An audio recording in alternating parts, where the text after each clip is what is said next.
नमस्कार, आप देख रहे हैं एशिया न्यूज इंडिया। मैं हूं कीर्ति सिंह।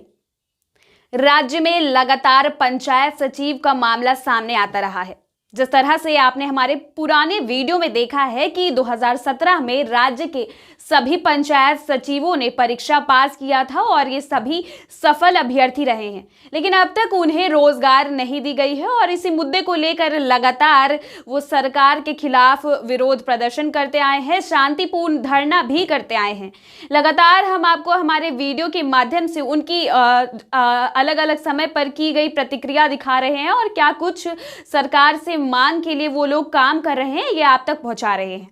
लेकिन कल जिस तरह से राज्य के विधानसभा में बजट सत्र चल रहा था और ऐसे में वित्त मंत्री रामेश्वर उरांव के द्वारा विधानसभा के भीतर बजट पेश किया गया, इसी सिलसिले में विधानसभा के बाहर की अगर बात करें तो बाहर का मंजर कुछ और ही नजर आ रहा था। दरअसल जितने भी पंचायत सचिव थे, कल उन्होंने विधानसभा में शांतिपूर्ण तरीके से मानव श्रृंखला बनाया था और उनकी मांग थी कि जिस तरह से लगातार 2017 से वो रोजगार की मांग कर रहे हैं, उनकी इस मांग को सरकार पूरी करे और उनके इस मांग की तरफ सरकार की ध्यान केंद्रित हो। इसी मुद्दे को लेकर सभी पंचायत सचिव के सफल अभ्यर्थी विधानसभा पहुंचे और उन्होंने वहां पर श्रृंखला भी बनाई,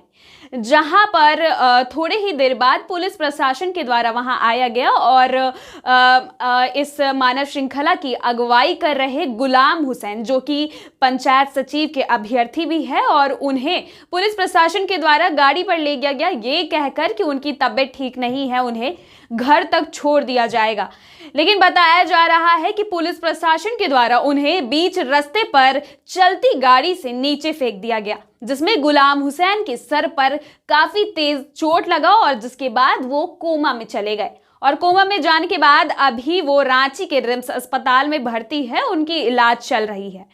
लेकिन इस पर सवाल उठता है कि एक तरफ जहां झारखंड सरकार करोड़ों की बजट पेश कर रही थी, वहीं बाहर अगर देखा जाए तो एक आम व्यक्ति जो कि अपने काम का फल मांग रहा है, जो कि एक सफल अभ्यर्थी है, वो केवल रोजगार मांग रहा है, उसके साथ झारखंड के प्रशासन द्वारा इस तरह की कार्रवाई की जा रही है। यह अपने आप में एक निंदनीय वाकया है और इस पर यह सवाल उठता है कि आखिर सरकार इन बेरोजगारों पर ध्यान क्यों नहीं दे रही है। जहां देखा गया कि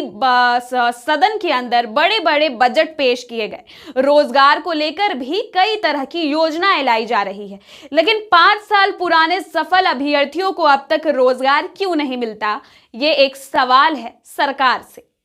वो गुलाम हुसैन जो कि पिछले कुछ दिनों से शांतिपूर्ण तरीके से सरकार से अपनी बात मनवा रहे थे, कई विधायक मंत्रियों से भी उन्होंने मुलाकात की, जिन्हें मंत्रियों के द्वारा आश्वासन भी दिया गया, और जब वह व्यक्ति केवल विधानसभा पहुंचा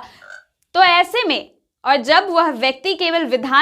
पहुंचता है तो ऐसे में इस प्रशासन के द्वारा जो उन पर यह कार्रवाई की जा रही है, इससे सवाल उठता है कि अगर एक सफल अभ्यर्थी जो कि अपनी मांग को लेकर विधानसभा का घेराव कर रहा था, अगर वो भी सुरक्षित नहीं है तो आम आदमी इस राज्य में सुरक्षित कैसे रहेगा। अब वो व्यक्ति जो कि केवल अपनी मांग कर रहा था, वो कोमा में चला गया है। ऐसे में सरकार अब इस पर क्या प्रतिक्रिया देती है और इस पर क्या कदम उठाती है, ये देखने वाली बात रहेगी। अगर आगे इससे संबंधित कुछ अपडेट्स आते हैं तो हम आप तक प्रयास करेंगे इसे पहुंचाने का। तब तक के लिए बने रहे एशिया न्यूज इंडिया के साथ। रांची, धन्यवाद।